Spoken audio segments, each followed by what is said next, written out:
The Michael Hatfield Remax team presents Real Estate and More. Bay Area real estate is different than in all of America. And why? What's up with home buyers? What's on sellers' minds? How is the market? And much, much more. Now, here's your host, Michael Hatfield. Welcome back this beautiful morning to the Real Estate and More show, and thank you for listening. We're unable to finish last week all of our questions for Contra Costa County Planning Commissioner Ross Hillesheim. The last show, I've invited him back, and I'm so glad I did this beautiful morning so we can get those answers. I'm grateful to him, as I am one of those people who like to know how things work. Welcome back to our show, Commissioner Hillesheim. Michael, thank you for having me. Last week we spoke and we were kind of stuck on this housing element situation. And when I say housing element situation is the plan, how the state HCD is requiring Contra Costa County to zone and build 7,700 units within 8 to 10 years. What about that, Ross? I mean, geez, it wasn't that way in the past, was it? No, Michael, it wasn't. I think that's one of the major things that the public and people have been alerted to. The last cycle, which was the previous 8 to 10 years, the state required Contra Costa County to zone and build 1,800 new units. So this is more than 4 times the amount of the previous cycle. So I think that's what people are being alerted to. When I was in business school, they always talked about how the policing authority at the local level was zoning, the policing authority. But now we feel like perhaps it's coming more from the state level. We're getting more policing from the state level, telling our local level people what to do. And if they don't do what they're told to do, then it's an issue. So in your position as a county commissioner, you're having to do a little bit of a dance between what is really good for the community and the county as opposed to what you're being told to do. Is that not saying it accurately or what? You're right. I think you hit the nail on the head there. It is a fine line that I walk internally to think, well, I am pro-development. I'm also pro-smart development and planning things out correctly. When mandates come down from the state to us local residents and local commissions, it sure sometimes can push us sideways. You know, the things for LA County are different than Contra Costa County or Colusa County or Yolo County. That's one of the great things about the state of California. All these different neighborhoods and environments, not one mandate from Sacramento works for everyone. Yeah, not one shoe fits all, that's for certain. A lot of people call us out to take a look at their house and say, well, what would you do? Would you improve the kitchen? Would you improve the bedrooms or the bathrooms? What would you do?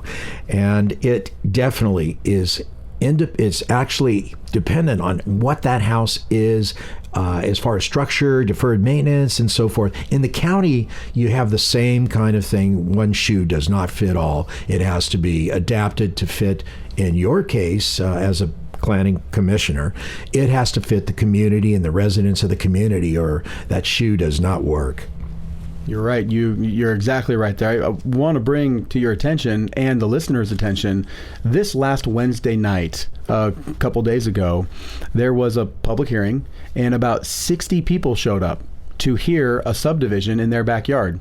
And this is all public information. You can watch the hearing now online at Contra Costa County's website. People are getting involved and they're noticing, hey, sometimes 10 homes in my backyard doesn't make sense to me. No. You know, the problem today is that everybody is working so hard. The man and the woman in a house, or the man and the man, or whatever the situation would be, everyone is generating an income to make ends meet. And they get so busy that at the end of their day, after they get home, they're not wanting to go to a planning commission meeting. They're not wanting to go to the board of supervisors meeting. They're not wanting to do that because they're tired. And I understand that. But when your interests are to not put 100 houses behind yours, blocking all of the open space and the environmental lands that may be there, you have to become involved. You have to go to the planning commission meetings. You have to be a voice. You have to be a voice with the board of supervisors. You have to be a voice, especially in situations like the housing element report that's coming in. There are definitely some places that, because of that, the state is facing a housing crisis, so they say.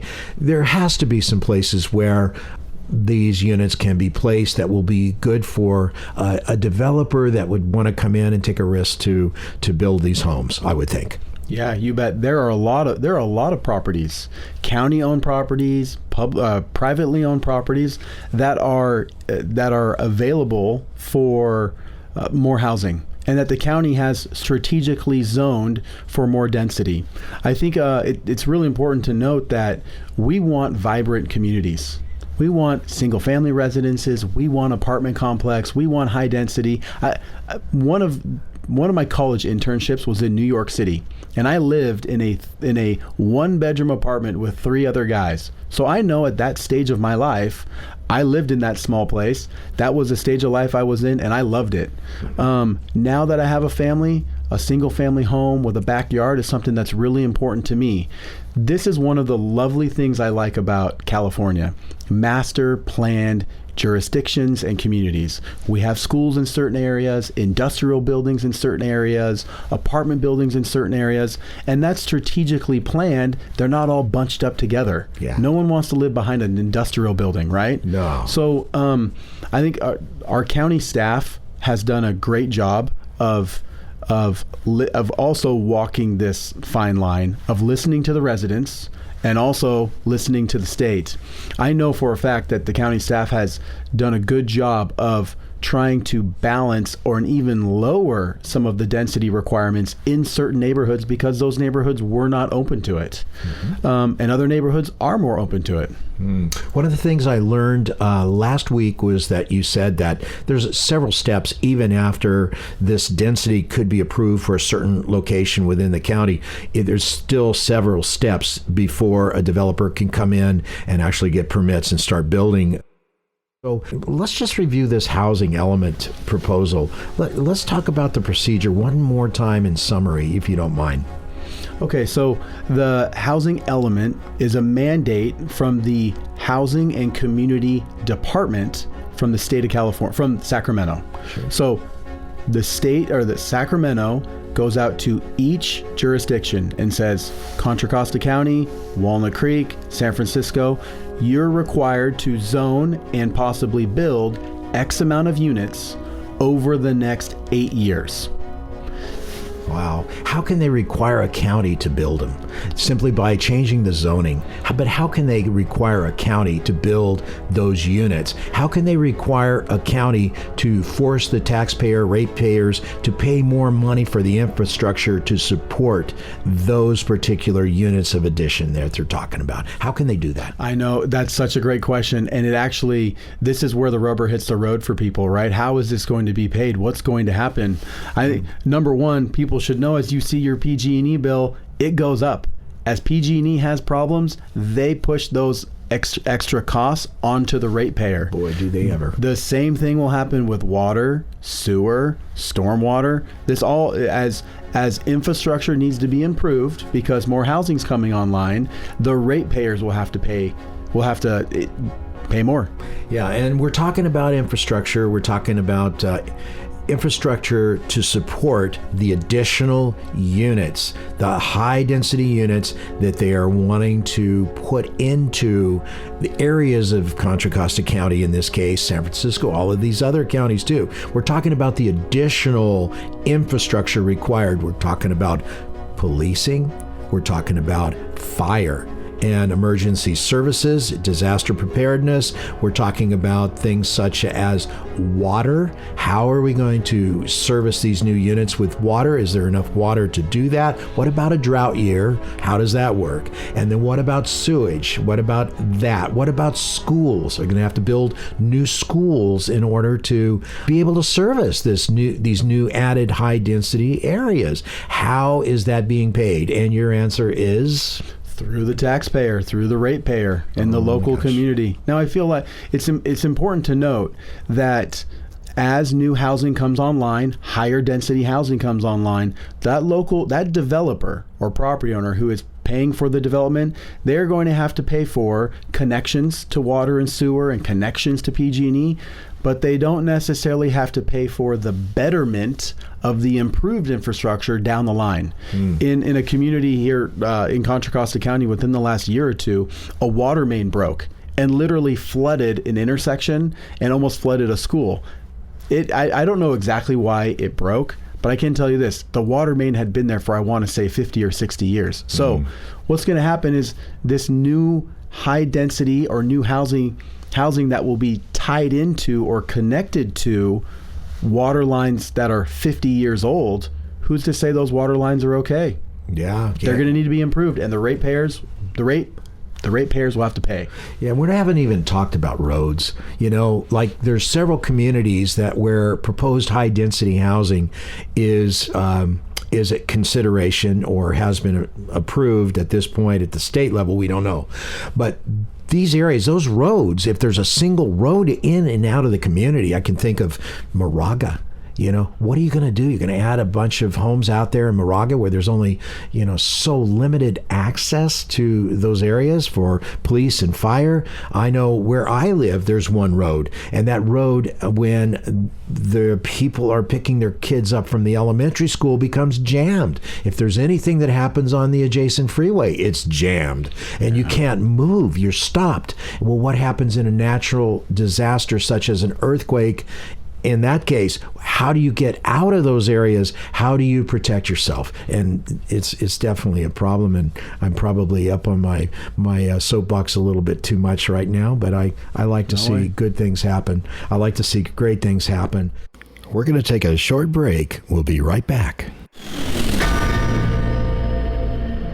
Welcome to the Real Estate Minute with RE/MAX expert Michael Hatfield. Michael, what traits should we look for in selecting an agent? Look for a deal maker with a positive attitude who will work tirelessly for you. An agent who is adept in multiple offer situations, drafting contracts, marketing and advertising a client's home, is familiar with multiple cultures, experienced in mortgage financing, inspections, and escrow, is a huge asset to his client. What can you do as a plus for clients? Your agent is your eyes and your ears, one who works behind the scenes on your behalf, a great attitude, working well with others, and keeping clients' priorities number one is a given for us. Call 925-322-7775 now to schedule an appointment or complimentary home analysis. For excellence in real estate, call the Michael Hatfield RE/MAX team at 925-322-7775 or go to michaelhatfieldhomes.com. Now, back to our show. Brad from my local area had a question he wanted me to ask you, and he said, what factors does the Planning Commission consider when increasing the population density of an area targeted for the housing element proposal? I mean, that's a great question from Brad.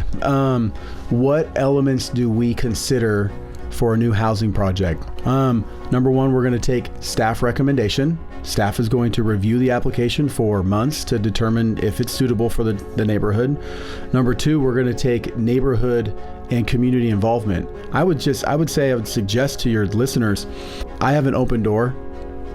You want to contact me? Contact me. And actually, as an applicant or developer or a neighbor, you should reach out to the Planning Commission. You should reach out to them and say, hey, there's a development coming in I want you to be aware of. This is how we feel as neighbors, if it's good or not. I rarely get reached out to by the neighbors, but when I am reached out to, I for sure take into consideration what they think. Yeah, go ahead. Well, I was just going to say, we're talking with Ross Hillesheim. He is a planning commissioner, Contra Costa County. He has been on the show in the past, like last week. We had to bring him back to share some more questions and answers that we had because we couldn't get to all of them last week. And now we're talking about questions that we have from the community. And he's just talked about the requirements that are considered in order to increase the population density. How is it actually determined for a specific area? There's another question that is somewhat related. It says, this one's from Anna, and it says, does the PC have established limits in how much you can expand a given area before the infrastructure has to be increased to accommodate? Yeah, the answer to that is yes. These different properties that are within the housing element, the staff, county planning commission, and the neighbors have been able to weigh in on how far out we can expand housing at what density. Folks, you have to get involved. I know everybody is so busy. Everybody is so busy earning a living, paying their house payments, paying their mortgage, and paying that big PG&E bill that we all are, suffering with at the moment. You have to be involved. If you're not involved, what happens is it just goes on and on and on. So, reach out to Ross. We're talking with Ross Hillesheim, County Planning Commissioner here of Contra Costa County. He'd be happy to talk one-to-one with you, I suppose, one-to-one, and to answer your questions in regards to what's going on with the housing elements at this point, or any other item or factor that they deal with at the County Planning Commission. A resident, when they're involved, you feel better about yourself. I'm not trying to say anything other than that. You feel better about yourself because you're doing what you can. And it's like with a donation to a charitable organization. You can't solve all of the problems, but you can do what you can do. And when you are involved by going to the Planning Commission or the Board of Supervisors meetings, then you're in a position to where you're going to feel better about it. And also, you're the result of your own actions, of how many homes are being built right on your doorstep. So anyway, I had a question, Ross. This is me now. In Contra Costa County, there's 2 assembly people, and those assembly people are very important up in Sacramento. How did they vote on this increased housing density where it used to be 1,800? Now they're asking 7,700 for Contra Costa County. Who are the assembly people in Contra Costa County? Yeah, that's another great question. These laws are started in the state assembly.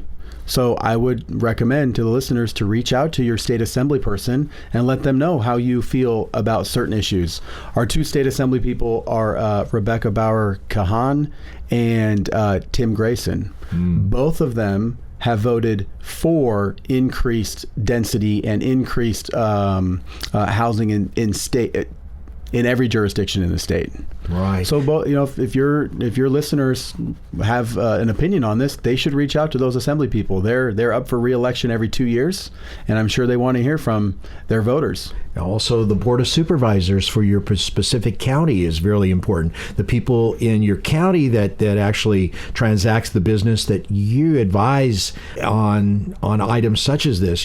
People should reach out to the Board of Supervisors, maybe attend the meeting once in a while, be involved, be part of it. It's an important activity for anybody, I would say. You bet. I agree. Our Board of Supervisors is a vibrant, great group of 5 people, and they do oversee these land use issues from a county level. We're advisory. The Planning Commission is advisory on many issues. Mm-hmm. The buck stops at the board's level, and you know what? It should be that way because they're held accountable to the voters. Okay, so let's semi-close the door on this housing element for the moment. Let's talk about infrastructure planning in Contra Costa County. I'm sure that there has to be key infrastructure projects that are currently underway. What are some of these projects, and how will these infrastructure projects impact the county's growth and development? Another great question. I think one of the things that's commonly overseen or not seen in our county is the amount of heavy industry and refineries that are in Contra Costa County. The Bay Area has 5 refineries. Contra Costa County has 4 of those 5. Chevron, Phillips, Marathon, and one other, a smaller refiner.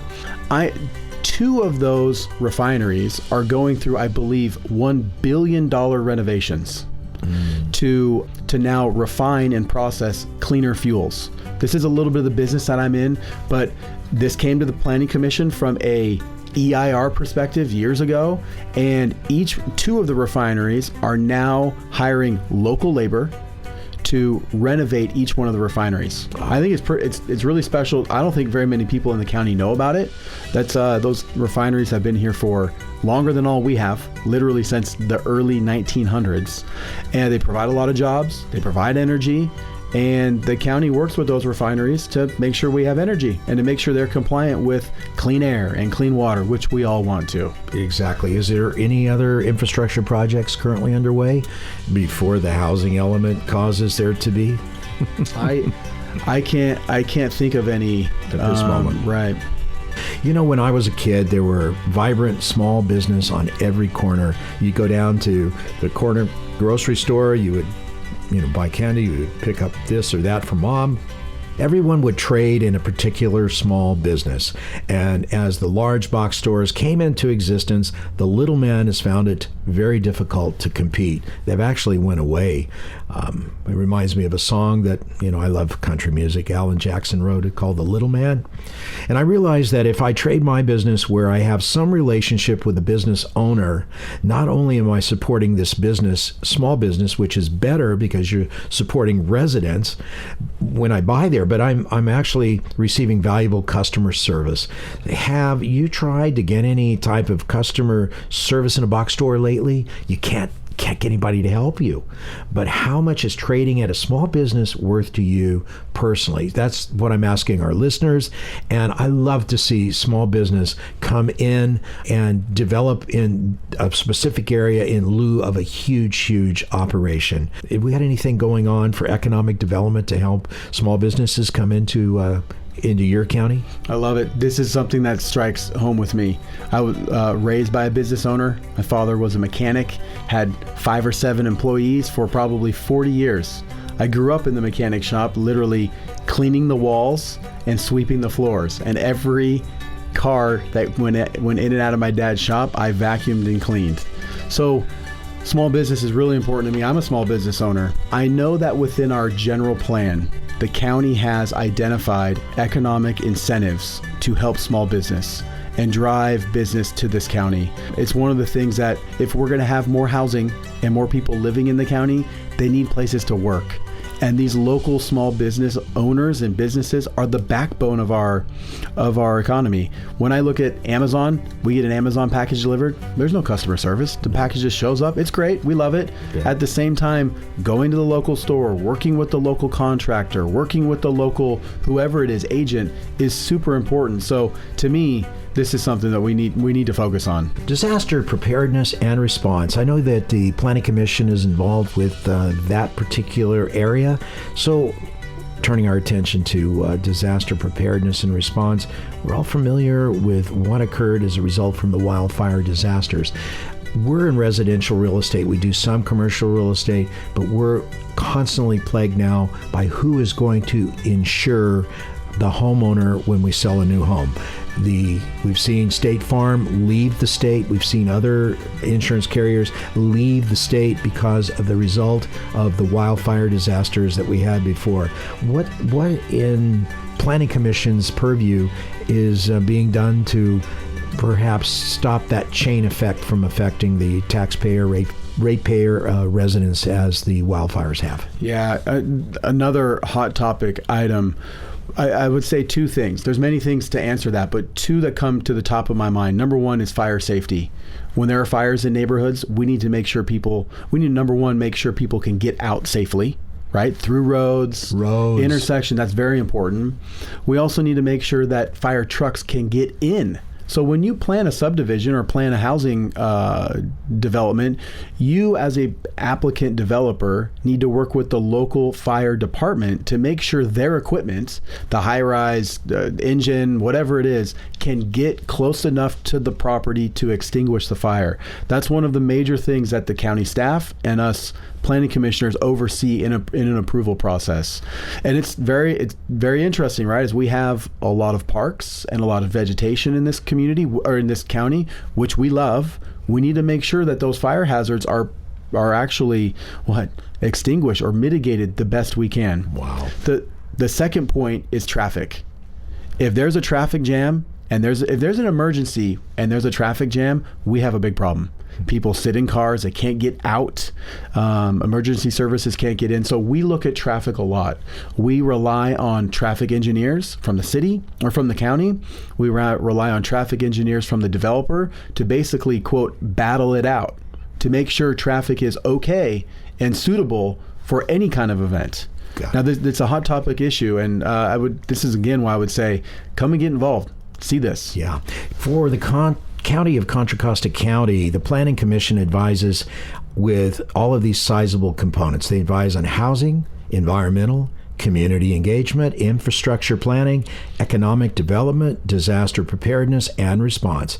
What are some of the biggest challenges you see, Commissioner Hillesheim? I'm seeing the things that we've been speaking about. Yeah, housing. This is it. People want more housing, yet they want appropriate planned housing, and at what densities. That's the biggest issue I see. And then I also think community involvement. Yeah. Come back to that meeting again. Everybody needs to be at the Planning Commission meetings. Once in a while, go to the board meetings, go to the local Alamo Improvement Association, go to these little local places and become involved. What are the biggest opportunities that you see in Contra Costa County? I'm going to kind of wrap it up. I love Contra Costa County because of the diversity. Let me go to, I used to do Ironman triathlons and used to run marathons. I love running and riding my bike on Mount Diablo or through Las Trampas or out in Briones or out in the Pittsburgh area. These are phenomenal open space areas that are on one end of the spectrum. Number two, we have the heavy industry, the refineries and the heavy industry that create jobs and energy in this community.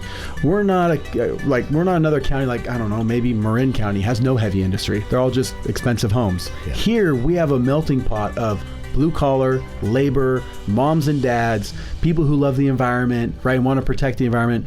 What do I see us doing? We need to come together and stop pointing fingers at one's bad and we're good and they're bad.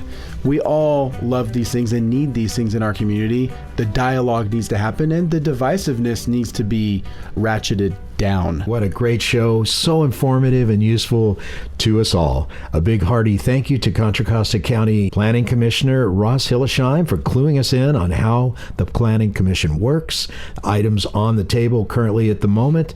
Thank you, Commissioner Hillesheim, for sharing 2 times with us.